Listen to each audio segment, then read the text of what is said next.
Welcome to Peninsula Seniors Lecture Series. Sit back, get comfortable, and let's go see what they have for us today. Good morning. My name is Leanne. I'm the lecture coordinator for the Peninsula Seniors. Today I'd like to welcome Dana Graham. Dana is a local realtor and historian, and he's going to be discussing the art, the architecture, and the history of the neighborhood church with us.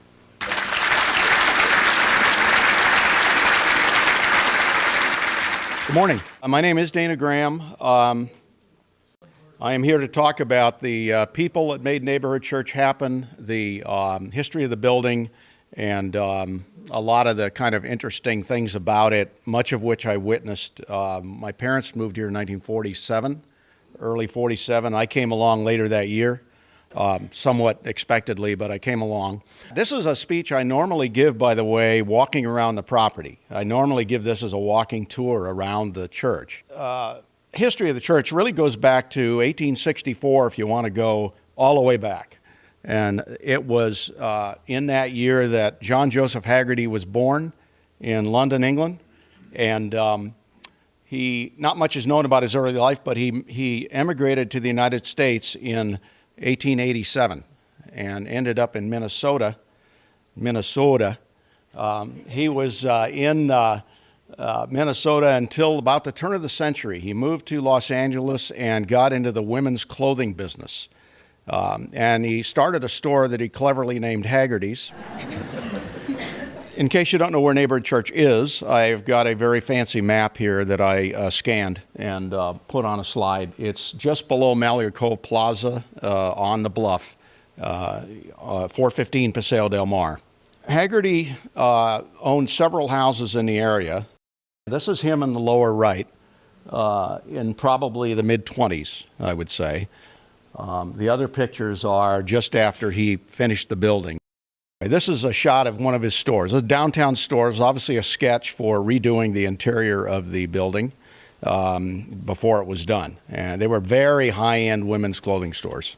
And he owned several houses. One was in the West Adams district. Now he's clearly all set to repel an invasion by a medieval army. He's probably got hot oil up there on the top and crossbows and everything else. But this was his house in West Adams. He had one other one that I was going to go take a picture of at 1800 East Ocean in Long Beach, but if you drive by that address, it's now some building that was built in the 50s. It's not there. But he had that house and this one in West Adams. But of course, you can't have just two.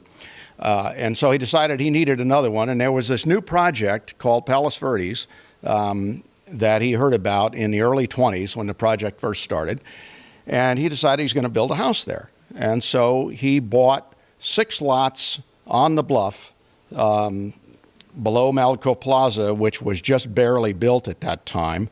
Here is before the plaza was built. You can see the two realtors there with their laptop computers in the front there, ready to take all takers. This is probably in 1923, I would say, by the cars, judging by the cars.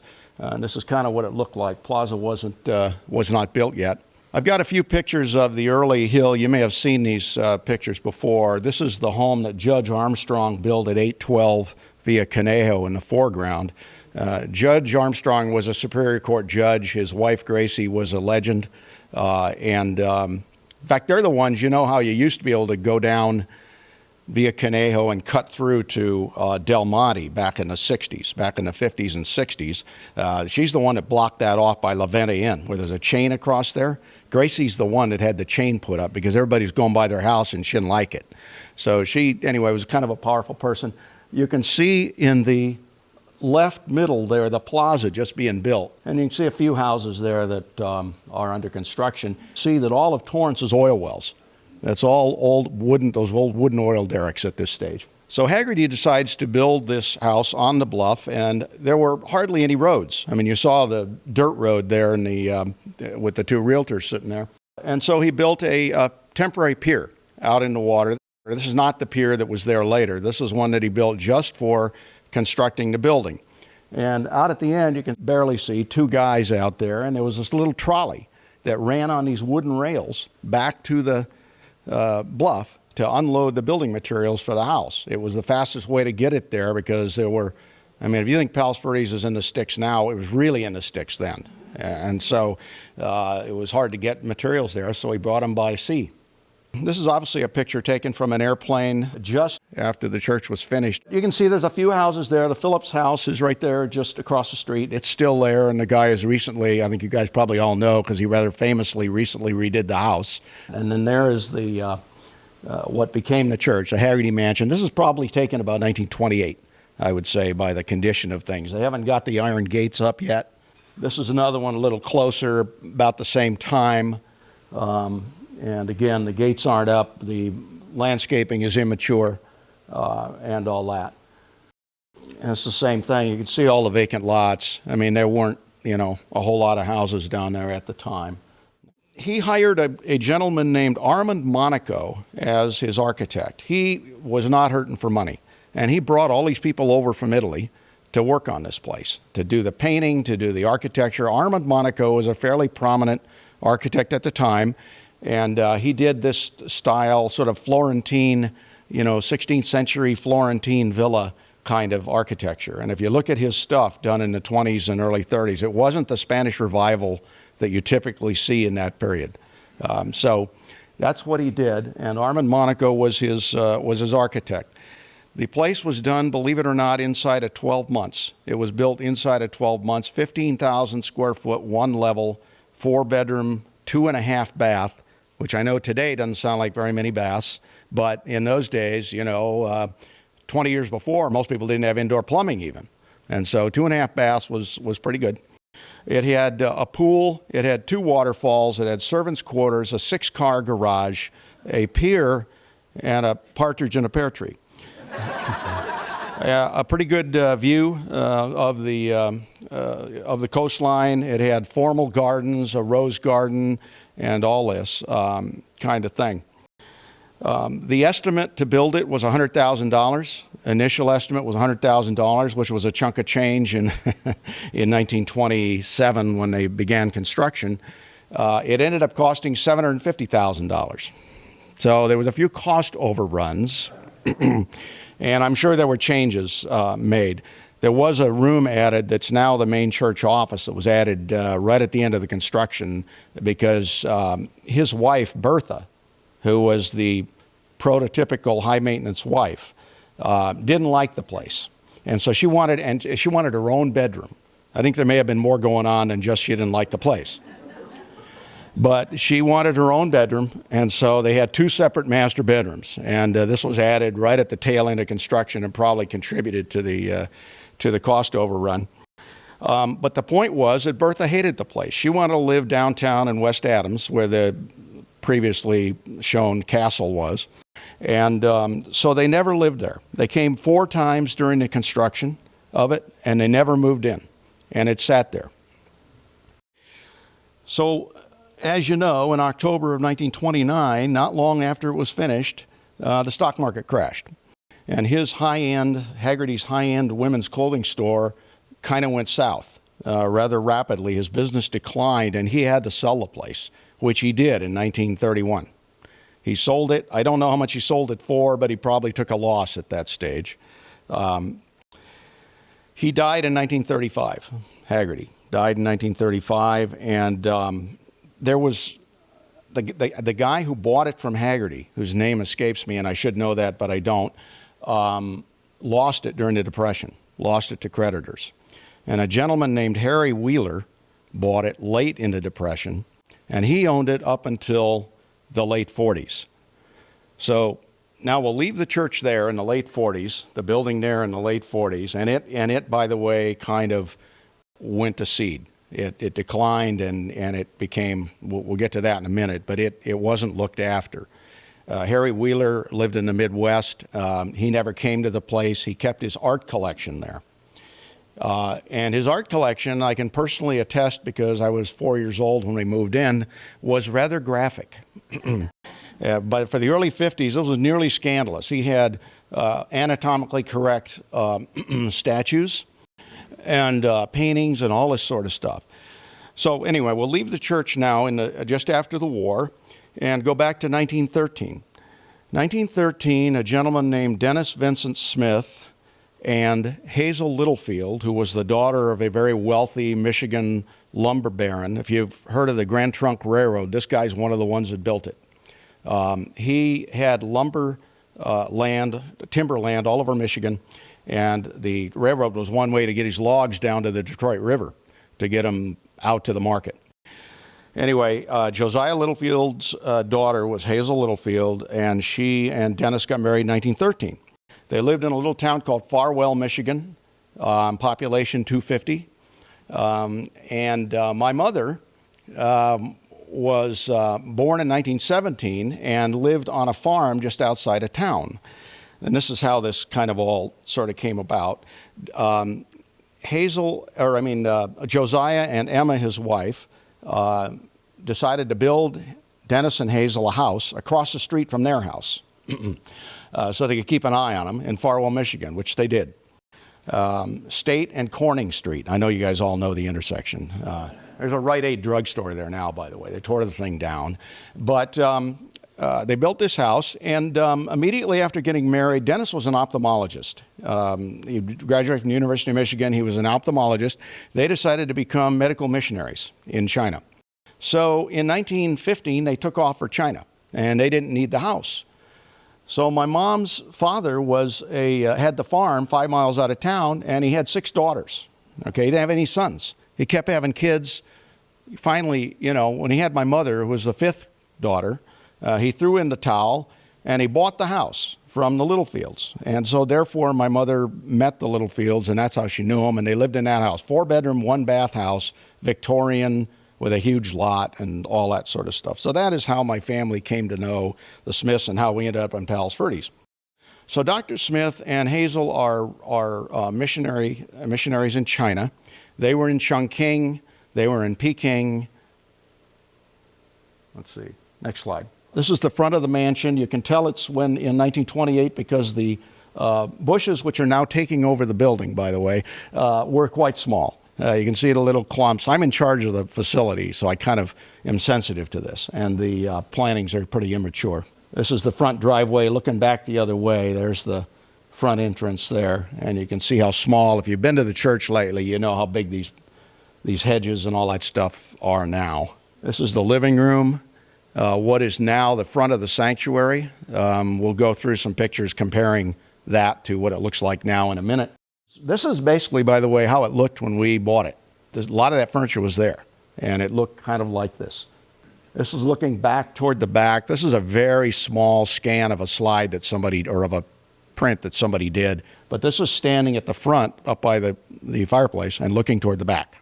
This is one of the bedrooms in the place that looked pretty much like that when we did it. But I think this was taken about 1928, based on the way it looks. And here it is from across the street. This is just when it was finished, probably taken about the time those earlier ones were.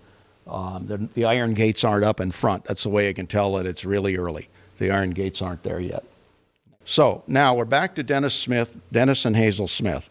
They started out in Peking. They then went to Chongqing. They ended up in Nanking. Okay, Nanking.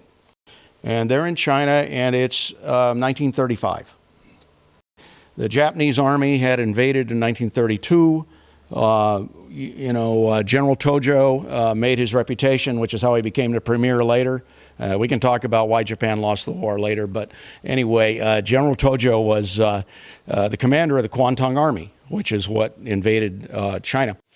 And the Smiths decided that this was getting a little too uncomfortable. And so they escaped out of Shanghai on a tramp steamer. This is like a Humphrey Bogart movie. They escaped out of Shanghai on a tramp steamer. They ended up in Long Beach, all right? And they're going to build a house in Long Beach. They decide they're going to build a house in Long Beach. But then they talked to somebody and found out there'd been an earthquake in Long Beach. There'd been an earthquake in Long Beach. In 1933, there was an earthquake, right? Can't build a house here, there'd been an earthquake. Like there couldn't be an earthquake anywhere else, only there. But there was this project up the coast that was in financial straits called Palos Verdes, and you could buy land really cheap there. So they come up to Palos Verdes, and they buy 10 lots on Via Palomino. Via Palomino had 2 houses on it at the time. They bought 10 lots on the street and built a house.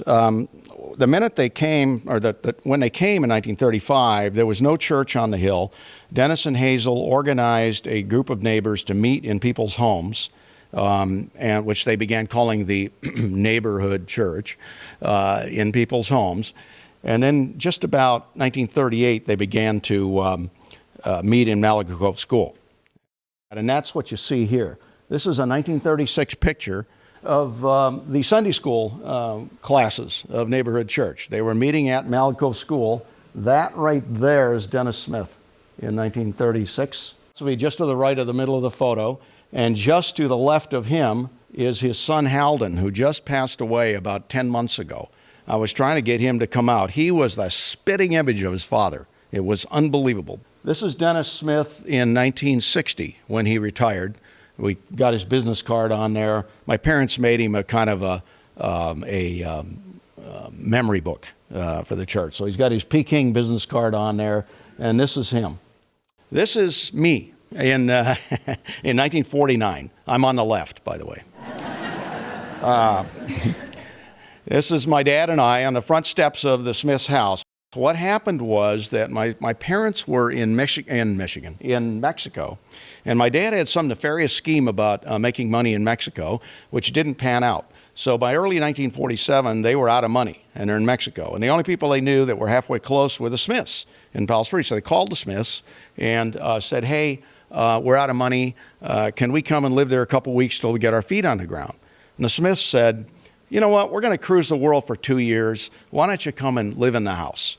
All right. So that's how we ended up living in the house, and how we're sitting there while we were living in the house. My dad and I are sitting there, and I was born in the house. It was Halloween, and my dad couldn't get to the hospital, and he called Dr. Schaefer, who some of you guys may remember, and who delivered me. And stuff. I mean, my dad was afraid he was going to run over the trick-or-treaters, trying to get to the closest hospital. And so that's how we ended up there. We lived there for a couple of years, and we built a house in 49 over on Pinzon, but that's how that came about. And so Dr. Smith organized the neighborhood church, and they were meeting in homes, and about 1938 they began meeting in the services began being held in the auditorium of Malaga Cove School. World War II came, World War II ended, and all the young couples started come back from the war and having babies, of which one was me. And the church outgrew the Malaga Cove School and needed a permanent home. And so there was this old mansion on the bluff that was derelict, but there were several locations that were considered. One of them was, interestingly enough today, at the intersection of Via Media and Via Almar, across from Malaga Cove School. There were no houses along there in that middle section between the two. Well, there was one farther down, but there were basically no houses there. And that, they almost bought that land. But, there was this already existing building down there on the bluff. It was on the market. This is now 1949. It was on the market for $250,000. There were no takers. There were homeless people living in it. I mean, talk about a fixer. There were homeless people living in it. There were animals living in it. It was a completely derelict. The only image I can give you is if you read Great Expectations and you, when Kip walks in on Miss Havisham, all right, dust on everything. The drapes are torn, the windows are broken, the wind is whistling through, there's animals walking around, there's homeless guys. They were hobos, we called them hobos then, but there were homeless guys living in it, and it was completely derelict. But the church decided they could work with it, and so everybody emptied their wallet, cleaned out their sofa, and all that. They came up with $60,000. And the idea was Harry Wheeler's estate still owned it. Harry Wheeler had passed away in 1945, and they'd been trying to sell it since then. They were all back east. And they came up with $60,000, the idea being that they would get the estate to carry the paper for the difference. 60 would be the down payment. So they sent off a proposal to the estate, and got a telegram about 4 months later saying, we'll take the 60 grand as payment in full, you can have it. Which was a good news and a bad news. They got it for the 60 grand, but now, they owned it, and boy, did it need work. And the other elephant in the room was that it was zoned residential. It wasn't zoned for a church. And this is where my personal memory of this kind of starts to kick in. My dad was on the trustees at the time, and I can remember one of the meetings at our house, which must have been a trustees meeting, where they were discussing, okay, guys, now what do we do? We've bought it, and the city will not allow us to use it as a church. They wouldn't, it was zoned residential. Well, the good news was that Dennis Smith, who had been on the first city council in 1939 when the city was incorporated, he was on the first city council, he was still on it. So he had a lot of clout, and my dad was an artist. My dad was a commercial artist, and he was a commercial artist. And so he and a gentleman named Ralph Chester, who I'll get to in a minute, we'll talk about Ralph in a minute. They orchestrated a campaign in the Peninsula News to make the city look cruel and heartless. There were no churches on the hill. St. Francis didn't come along till 53. So my dad, and I saw these cartoons not long ago, but I couldn't find them in time for this. My dad drew a series of cartoons that appeared in the PV News and made the city look foolish. And then Dennis Smith was twisting arms behind the scenes. And in early 1952, they finally relented and gave us a conditional use permit to use it as a church, which, by the way, we are still operating under conditional use permit. All right. So we finally were able to use it as a church. This is what it looked like when we bought it. Somebody thought to go around and take pictures in probably 51, I would say. Go around and take pictures. And so these next few pictures are what it looked like. There was a big pool. One of the interesting things is look up on the hill. There's not house one up there, right?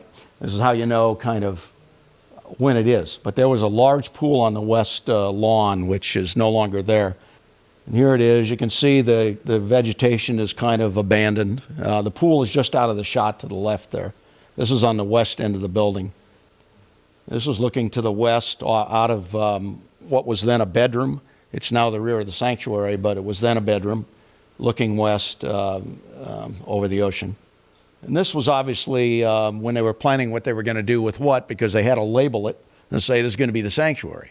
Okay, this was the living room at the time. This was looking back toward the city. This was looking kind of northeast, back toward the city. There were 6 garages on the property, which were there until 1994, by the way. There are the 3 there that you can see, and then there were 3 at 90 degrees on the left side of the picture. There were 3 more there, and that's the caretaker's cottage to the right, which is still there. This is the front walk when we bought it, the front drive. You can see those little tiny bushes that were there in 1928 are now getting bigger. You ought to see them today. We can't keep them under control. This is looking back toward the building. You can see there's just not a lot of houses up there. There's the corner of the pool. This is the west end of the building. That's the master suite there that you're looking at of the house. There were 2 greenhouses, and this is the 2 of them, and a statue there with a rose garden. And you look closely, and it's hard to see in this light, but the rose garden, in fact, most of the vegetation were completely untended and really looked pretty bad. I think the roses were basically dead by that stage. That's the back of one of the garages, the 3 garages that are attached. There's the pool looking off toward the ocean. That's where it is. That little, right up there in the left middle of the slide there, that area was a sandbox. I think the cats had discovered it, by the way, but it was to replicate a beach, and it was full of sand, and it was that was kind of a vogue thing at the time. The pool was there until 1954, and the insurance company decided that the liability was too great, and we couldn't convince them that we were Baptists, so we had to fill it in. It's still there, actually. They drilled out the bottom and busted down the sides and do it, but you can still see the remains of that pool if you walk around that lawn. There's the pier that my father took me fishing on in 53 or 4. Now, the interesting thing about this shot to me is that the last span on the right side of the slide there is obviously fallen already. So my question is, how did we get on that? I mean, my dad would be arrested today for child endangerment, you know. But we went fishing on that pier. I have a clear memory of it, but I don't remember how maybe a helicopter, you know, dropped us onto it. I don't know. But that was the pier, and it had one more span than this that had already collapsed by this time from when Hagerty built it.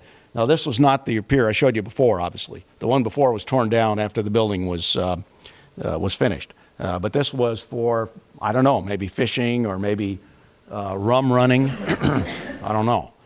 As I mentioned, he had a lot of artisans imported from Italy, and there is just fantastic artwork inside the building if you look at it closely.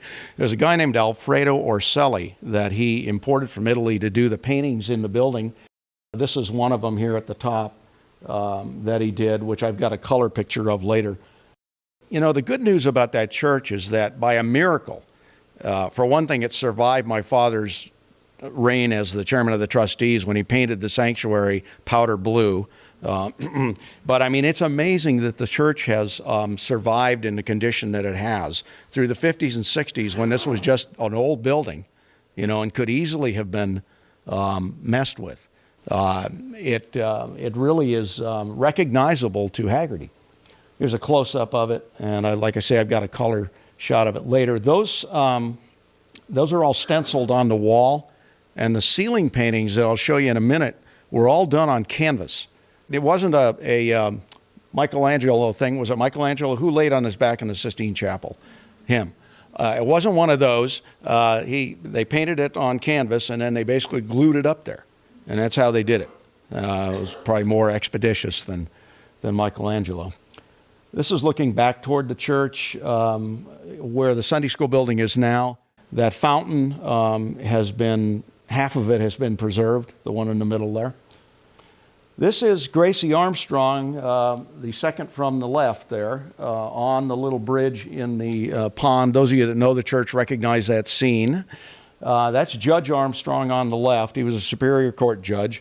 The guy on the far right is Howard Toll, who was one of the first realtors in Palos Verdes and from whom my parents bought their house in 1949, and his wife Gladys. And that's those four people, I would say probably 1953.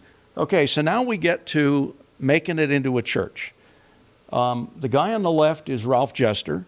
This is taken before the war, clearly, I would say 37, 38. Anybody recognize the guy on the right? Cecil B. DeMille. Ralph Jester was Cecil B. DeMille's costume and set designer and did all those Bible movies. And they're obviously talking about some, biblical character there. But that is Cecil B. DeMille. Ralph Jester was one of the members of the church. As in fact, I don't know, Ethel Barrymore was a member, but she came. As did Charles Lawton, Ray Milland. There were a lot of people around in those days it was the only church on the hill, so there weren't a lot of choices. They might not have come if there were other choices, but that was Ralph Jester. And he had all these facilities for converting the church to a church. Here's the living room, the one we saw before, the way we bought it. This is the one shot we have of the first service on October 5th, 1952. It was the first service in the church. And you can see up there at the front now that Ralph Jester has probably stolen from Cecil B. DeMille Productions some big drapes and hidden the fireplace with drapes and that one window with drapes over it. And the chairs, we had until the 70s. They didn't have pews yet in there. But this is the first service. It's the only shot of it. This is, there's my father right there at the end of the choir loft, second guy in.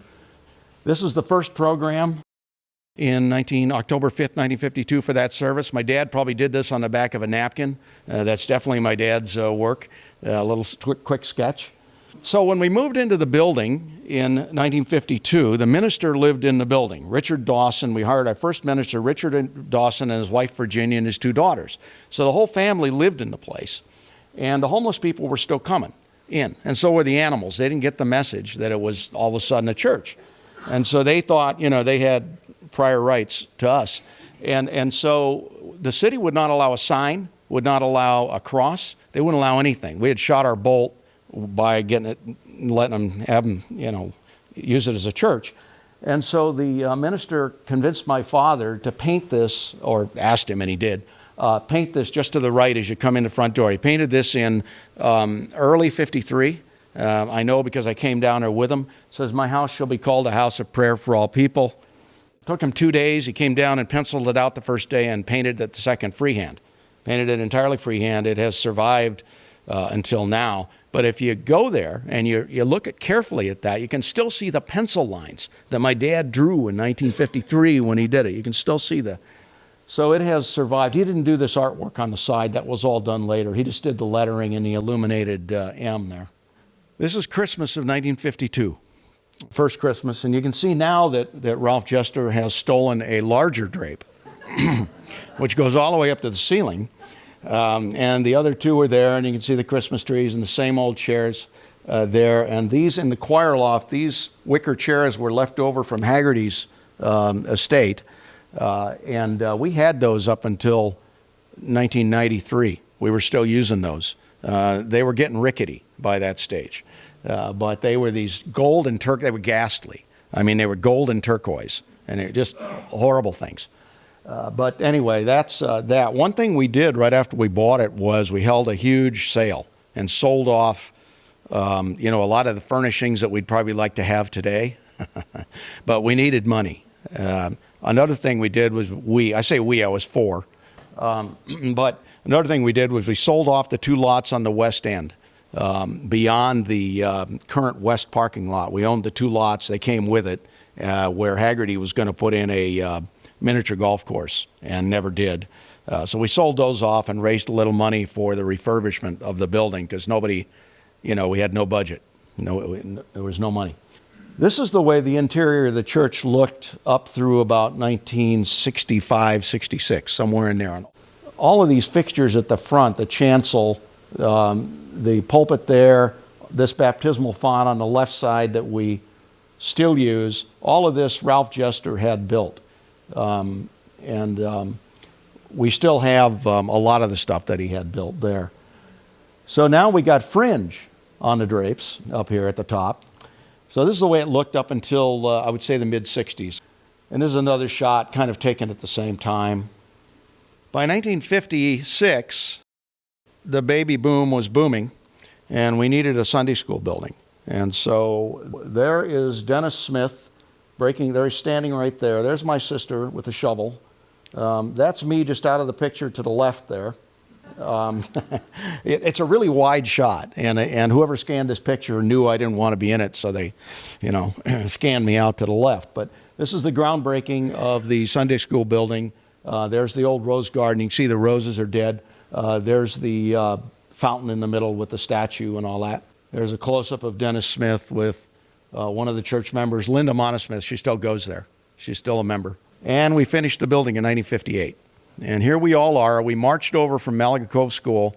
It was a really cold day. We marched over, and they made us all pose on the thing. This was the first day that it opened. The building is still there. We just got done refurbishing it. Every 50 years, you got to, refurbish it. So we just got done refurbishing it, but it's the same building. And I had this little plaque done a couple years ago to commemorate, because nobody remembers Dr. Smith. Without him, we probably wouldn't have the church. A lot of the fixtures in the church are still the originals, and as I say, it's a miracle that they survived all this time, because they were hopelessly out of date in the 50s and 60s. But this is going down a hallway. Those are the original doors, French doors on the left. Those are the original light fixtures on the ceiling. The saints on the right are not the original ones, but we added those. And that is actually a tile floor that we recently replaced the carpet on. It's actually an Italian tile floor. This is the entrance to the church today. One of the interesting things is that the ironwork is done by the same company that did Hearst Castle.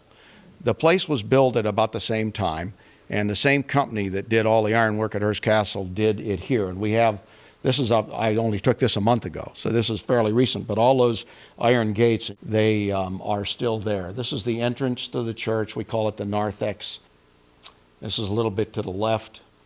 This picture I'm going to have authenticated. There's a rumor that it was done by Fra Bartolomeo, who was a early 16th century Italian. It's clearly a really old picture, and I'm going to have somebody come in there and tell us whether it really is. It's in the narthex. It was given by the Vanderlips to the Paulsfordes Library, and they gave it to us, and I mean gave it to us in 1961, and it's been there since. And so, but it clearly is not a reproduction. This is a spectacular shot. This is the ceiling of the entrance to the mansion. And again, this was done on canvas and glued up there, but it's bright. The colors are extremely vivid if you go in there and look up at it. The good news is that the sun never hits it, and so it hasn't gotten washed out over the years, and nobody in the 50s painted over it or anything, or put cottage cheese ceiling on it or anything like that they could easily have done. So this is the ceiling of the entry hall that we call the narthex. This is the sanctuary as it currently looks, and you can see the original sconces on the walls there on either side. Those are still the original ones. There's some more of the iron gates. These two windows were done up there by Ralph Jester in 1956. The one on the left is the hand of God. The one on the right is the Holy Spirit, and he had those made and put up in 1956. This is looking toward the back of the sanctuary. The sanctuary, as originally envisioned, ended where that big break is. It goes across there. There were 2 bedrooms at the rear, but by 1956, we had outgrown the sanctuary and needed a bigger one, and we also needed a social hall. So they bashed out the back wall of the sanctuary and incorporated into it the 2 bedrooms that were back there. And so that's what you see there. We had a sliding wall there until 1996, and then we built another social hall. But that was our social hall in the back there until then. This is one of the panels in the living room. And the living room is ornately painted, both the wood and the other panels. This is another one that was done on canvas and glued up there. This is the ceiling of the side chapel that was the dining room originally, and it was done by the same method. This is one of the sconces. They're the original sconces from the Hagerty time, and there are about 8 of them in there on the wall. This is a detail from the sanctuary, what used to be the living room, and there's no shortage of Hagerty's initials around the place. Okay, he wanted everybody to know it was his. So this right here says, in the middle of the slide, says JJH right here. If you look carefully, you'll see that. This is all hand-painted by this guy Orselli that he hired. All this wood is hand-painted. This is what was the dining room, and these are original sconces on the wall from when Hagerty owned it. More iron work there, the front gates. A little more. There we have incorporated in 1939. We were actually a Congregationalist church at the time. But became United Church of Christ in the 50s. Here's a close-up of the 2 windows. That's the one on the left, the hand of God, and the one on the right, the Holy Spirit. There are stained glass windows all over the building, most of which are dedicated to various people over the years. This is an original window from the Hagerty estate, and that is daylight behind that. One of the challenges of being in charge of the building is keeping that clean because it's a horizontal thing, and the birds like it and all that. So you have to, it's a trick to clean it. This is a labyrinth which was built, I would say, 10 years ago, dedicated to a longtime member named Miriam Livonian. And the idea with a labyrinth is it's sort of like the journey of life. You walk around it and you sort of go through life, and you can actually put different scriptural verses in there in advance, and then you go in and you stop and read them and that kind of thing. And shortly after it was put in, it was used for the movie Frost Nixon. The church was used as the Western White House for that movie. If you remember the movie when David Frost interviewed Nixon in that, and they made a movie about it. So in 2006, they made the movie at the church. The church has got a lot of traditions, one of which is the pageant. The pageant started in 1953. This is the 60th anniversary of it. And it's the Christmas story. We started, like I say, in 53. In 53, I was one of these little guys holding the king's robe there. This is the three kings with the angels and stuff. And a lot of the scenes that we used for that ended up, were supplied by Ralph Jester. And if you watch the Bible movies, you watch Ten Commandments and King of Kings and all those movies that Ralph, you'll probably see a lot of the stuff that was in our pageant later. This is the King Herod court scene, and it's not set up. I took this picture myself, and since I'm in it every year, I can't do it when they're completely set up. So they're not quite set up there, but a lot of these drapes here are still from the ones that Ralph Jester got us. Another tradition at the church is the Yule Parlor Parade. Normally it's the first week in December. My mother was in charge of it for 50 years, so I never paid attention. She just told me when it was, and I showed up. So this is another one, next one, another one. And this one is the home that Dennis and Hazel Smith built in 1937 when they came here. This is their house. I managed to prevail on the current owner to let us use it. And it's very well preserved. This is the steps that my dad and I were sitting on in 1949. And it really, from the street, they've done some stuff inside that's very faithful to the original, but it's from the street. Dennis Smith would recognize it in a minute. So it's going to be one of the homes that's on the tour. And as part of that, we have the tea, which is very well attended. It's kind of a big event. Here we are on the patio, people having tea. There's the Sunday school building and the gift shops. This is not your average church rummage sale. It's not. There's some pretty nice stuff that is for sale in the gift shops. This is a little group that entertains. We have entertainment there. We have musical groups. You may recognize this guy hiding in the back here. This is my little Renaissance group. We sing 16th century Renaissance music. So we're one of the groups that walks around and entertains during that. And we also, this is the Durflay Requiem we did a few years ago. We have a very strong music program there. So we got the full-on orchestra and the whole deal there. This is a painting my dad did of the church, which was done in 1975. He was prevailed to do it by Mrs. Smith. Dennis Smith died in 1975, and this was part of a gift to him. And so you may have seen this picture around. My dad did it in about an hour and a half one day because my mom said, oh, we got to have a picture. We got to send to Hazel. And so this was it. It's been reproduced, and I see it in people's houses, all the time.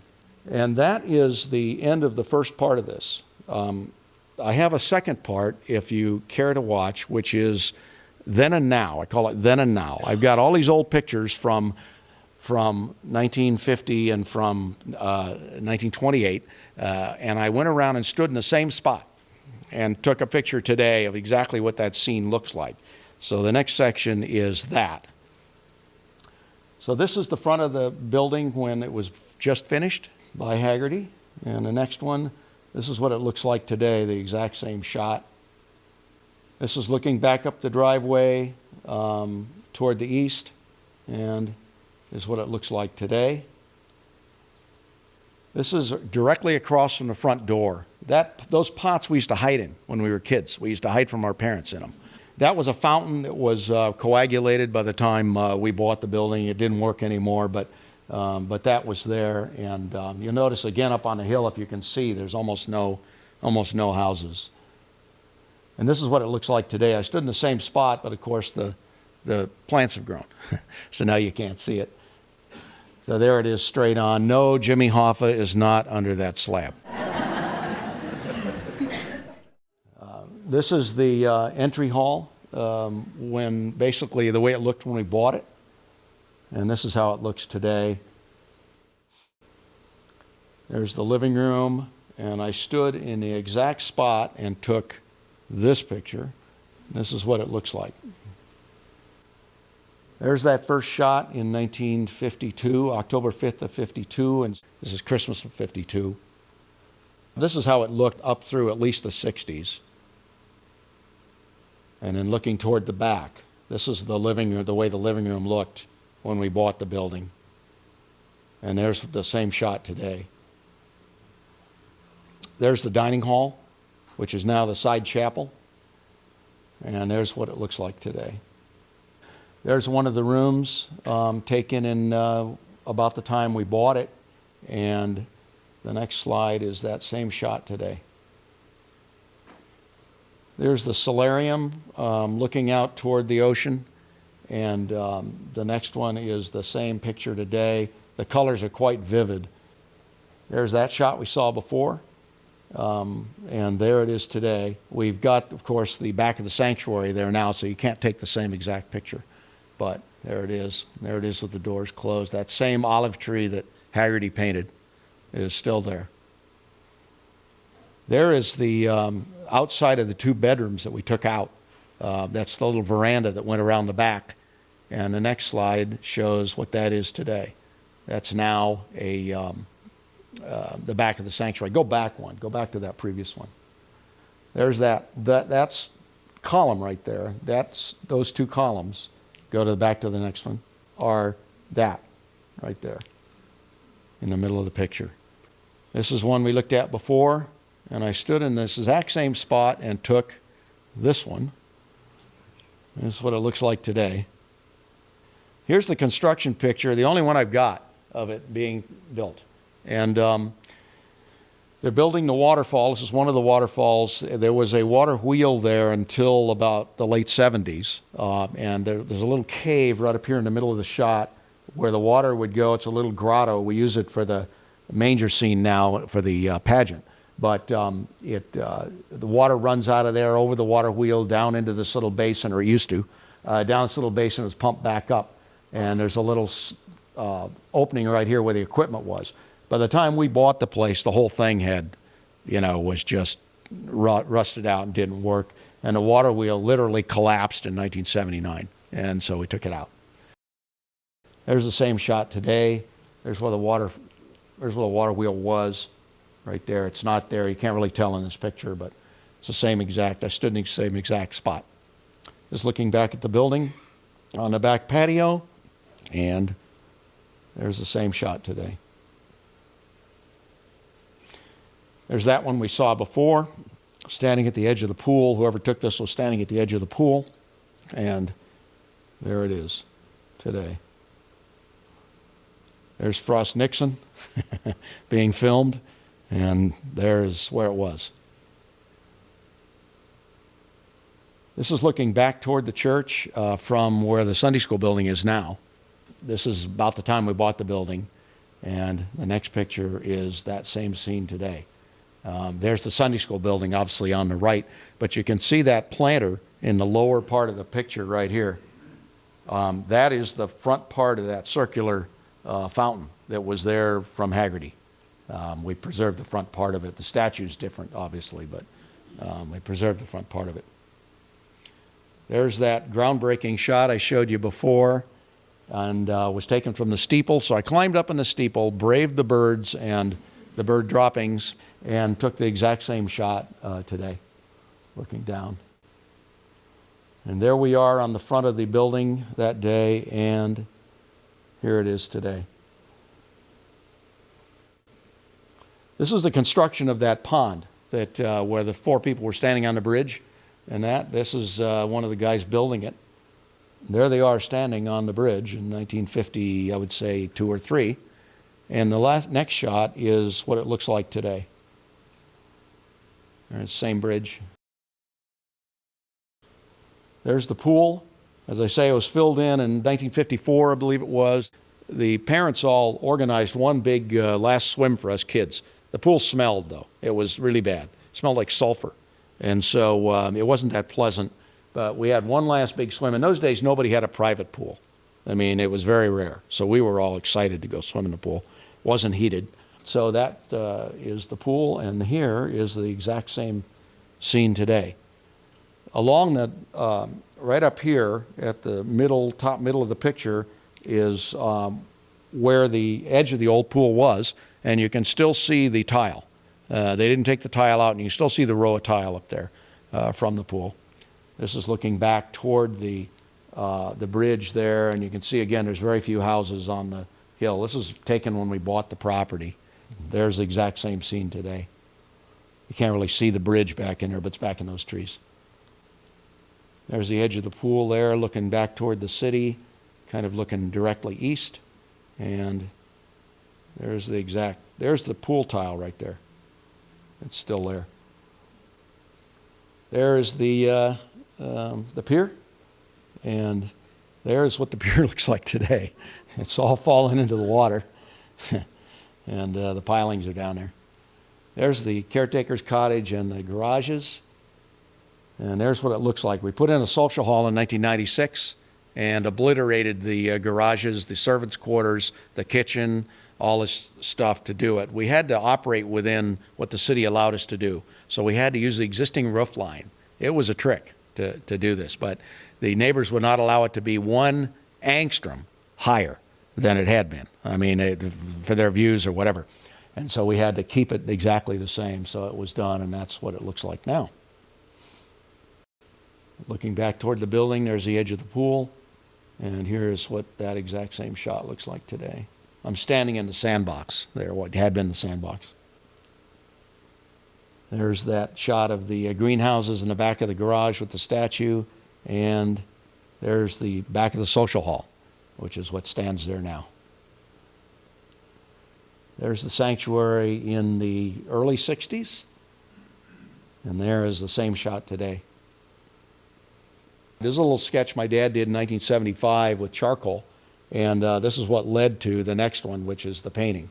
They said, well, you know, it would be great if you did a color painting in that same style, and so he did. And that's what that is. So that's all I've got to tell you. Do we have any questions?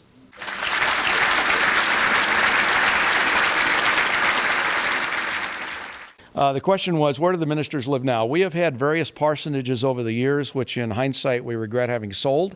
One of them was on Paseo Lonato in Lonato Bay. There were some spectacular ones. To answer your question, today we just hired a new minister, and he's living in an apartment. But he's in escrow on a house. And but they've lived around, generally in Palos Verdes Estates. We had one on Via Gavilon. We had 840 Paseo Lonato.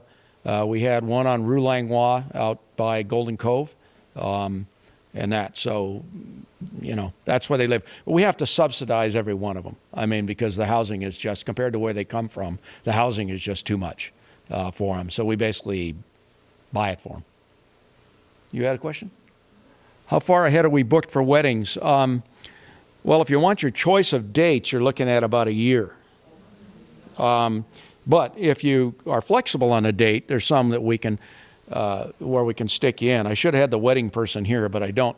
One of the things, the conditions of our conditional use permit is that we can only have 3 weddings per weekend, period.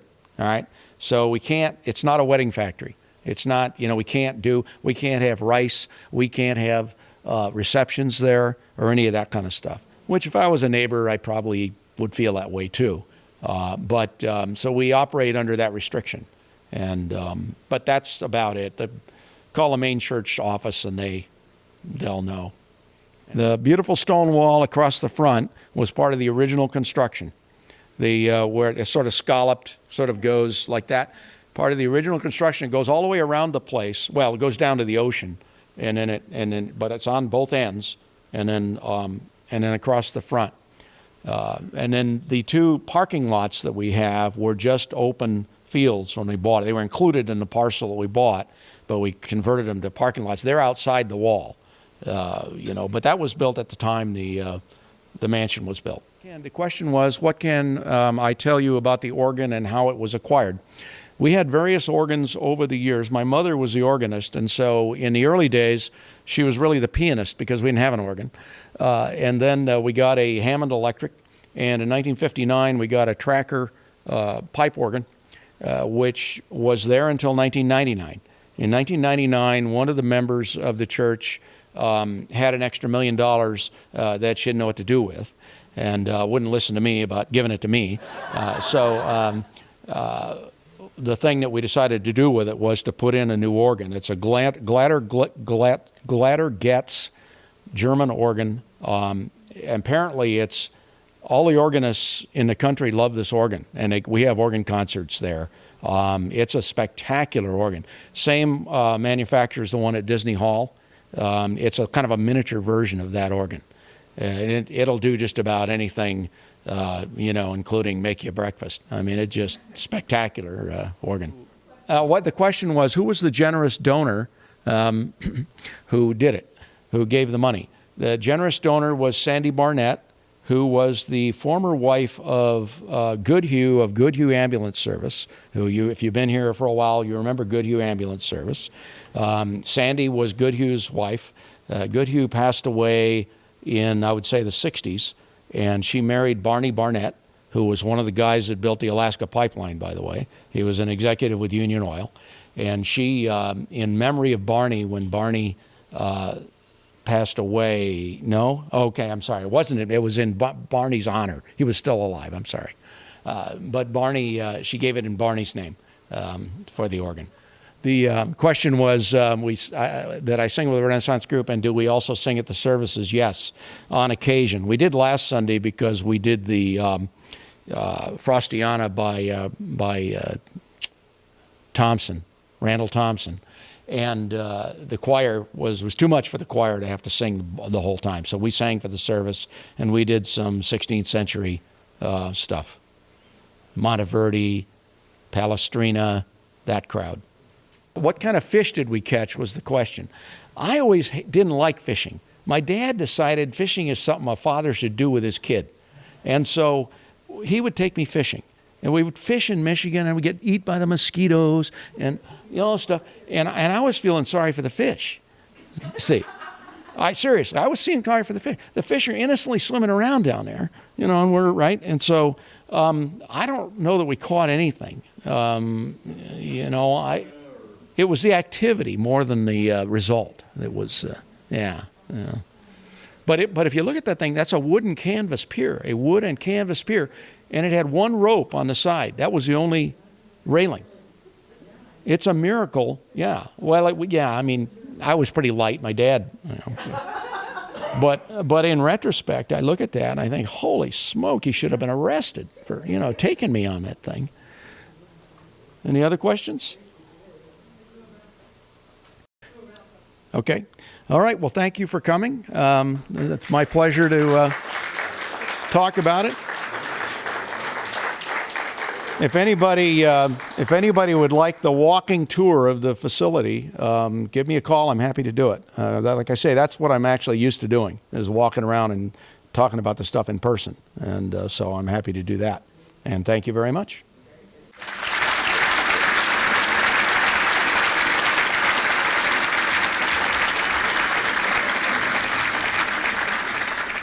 Thank you for watching Peninsula Senior Lecture Series. I'm Betty Wheaton. See you next time.